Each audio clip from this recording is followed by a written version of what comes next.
প্রিয় রুদ্র, প্রযত্নে আকাশ। তুমি আকাশের ঠিকানায় চিঠি লিখতে বলেছিলে। তুমি কি এখন আকাশ জুড়ে থাকো? তুমি কি আকাশে উড়ে বেড়াও তুলোর মতো, পাখির মতো? তুমি জগৎ সংসার ছেড়ে আকাশে চলে গেছ। তুমি আসলে বেঁচেই গেছো রুদ্র। আচ্ছা, তোমার কি পাখি হয়ে উড়ে ফিরে আসতে ইচ্ছে করে না তোমার সেই ইন্দিরা রোডের বাড়িতে? আবার সে নীলক্ষেত, শাহবাগ, পরিবাগ, লালবাগ চষে বেড়াতে? ইচ্ছে তোমার হয় না এ আমি বিশ্বাস করি না। ইচ্ছে ঠিকই হয়, পারো না। অথচ একসময় যা ইচ্ছে হতো তোমার তাই করতে। ইচ্ছে যদি হতো সারা রাত না ঘুমিয়ে গল্প করতে, করতে। ইচ্ছে যদি হতো সারা দিন পথে পথে হাঁটতে, হাঁটতে। কে তোমাকে বাধা দিত? জীবন তোমার হাতের মুঠোয় ছিল। এ জীবন নিয়ে যেমন ইচ্ছে খেলেছ। আমার ভেবে অবাক লাগে, জীবন এখন আর তোমার হাতের মুঠোয় নেই। ওরা তোমাকে ট্রাকে উঠিয়ে মেডিকেলে রেখে এলো।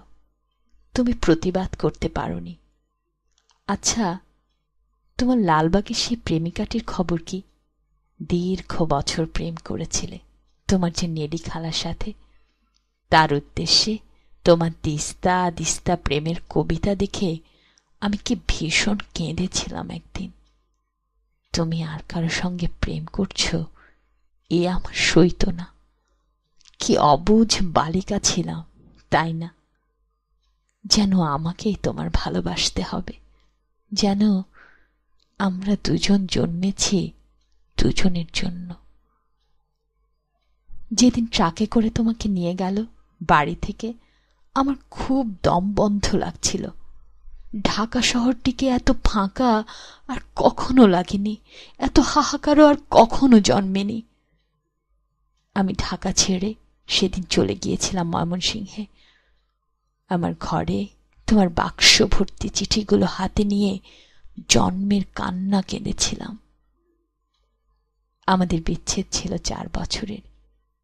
এত বছর পরও তুমি কি গভীর করে বুকের মধ্যে রয়ে গিয়েছিলে, সেদিন আমি টের পেয়েছি। আমার বড় হাসি পায় দেখে। এখন তোমার শয়ে শয়ে বন্ধু বেরুচ্ছে। তারা তখন কোথায় ছিল যখন পয়সার অভাবে তুমি একটি সিঙাড়া খেয়ে দুপুর কাটিয়েছ? আমি না হয় তোমার বন্ধু নই, তোমাকে ছেড়ে চলে এসেছিলাম বলে। এই যে এখন তোমার নামে মেলা হয়, তোমার চেনা এক আমি বোধ হয় অনুপস্থিত থাকি মেলায়। যারা এখন রুদ্র রুদ্র বলে মাতম করে, বুঝি না তারা তখন কোথায় ছিল।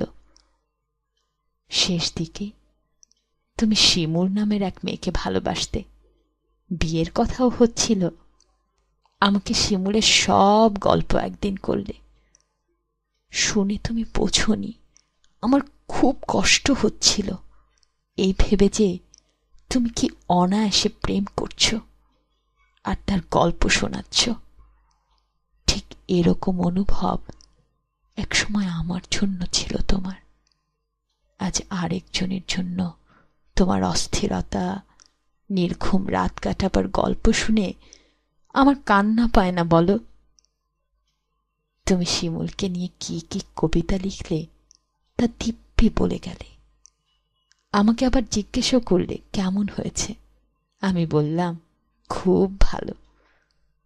শিমুল মেয়েটিকে আমি কোনোদিন দেখিনি। তুমি তাকে ভালোবাসো যখন নিজে বললে, তখন আমি কষ্টটাকে বুঝতে দেইনি।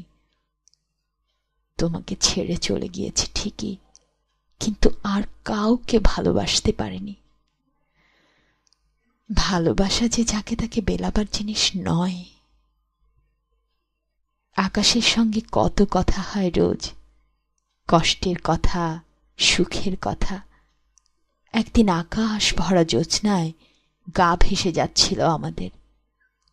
তুমি 2-4টি কষ্টের কথা বলে নিজের লেখা একটি গান শুনিয়েছিলে, ভালো আছি, ভালো থেকো, আকাশের ঠিকানায় চিঠি দিও। মংলায় বসে গানটি লিখেছিলে। মনে মনে তুমি কার চিঠি চেয়েছিলে? আমার, নেলি খালার, শিমুলের? অনেক দিন ইচ্ছে তোমাকে একটা চিঠি লিখি। একটা সময় ছিল তোমাকে প্রতিদিন চিঠি লিখতাম, তুমিও লিখতে প্রতিদিন। সেবার আরমালিটোলার বাড়িতে বসে দিলে আকাশের ঠিকানা। তুমি পাবে তো এই চিঠি? জীবনের যাবতীয় তৃষ্ণা তো মানুষের কখনো মেটে না, তবু মানুষ আর বাঁচে কদিন বলো? দিন তো ফুরোয়, আমার দিন কি ফুরোচ্ছে না? তুমি ভালো থেকো, আমি ভালো নেই। ইতি। সকাল। পুনশ্চ আমাকে সকাল বলে ডাকতে তুমি। কত কাল ওই ডাক শুনি না। তুমি কি আকাশ থেকে আমার সকাল, আমার সকাল বলে এখনো মাঝে মধ্যে ডাকো, নাকি আমি ভুল শুনি?